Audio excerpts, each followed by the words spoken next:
Yani, nakahiga pala siya sa laptop mo. Ha? Laptop mo pala to? Kalang keyboard.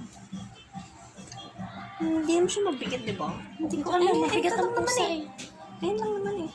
Paan niya na lang naman eh. Hindi ba siya nahihirapan? Gusto ng pusa yung kinukurbo nila yung katawan nila sa ano. Curves. Ba't nandito sa atin sa mga tao, no? Sa kanila hindi. Saan Para tayo silang liquid. Saan tayo nabili ba? Kay mama yan. Hindi niya ginagamit. Saan yan nabili ito yung mga doon?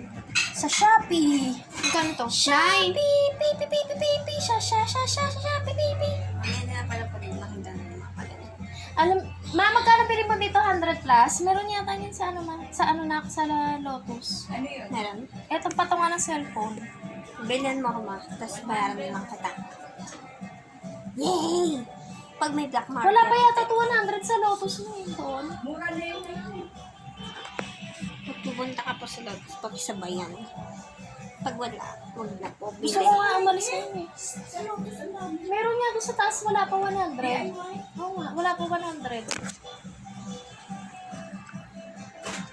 Diba? Maganda siya pang ano. So, hindi nanginginig yung ano.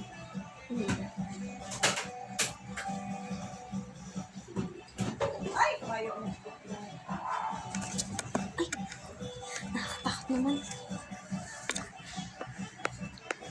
Wala kami dyan, baka makakabot.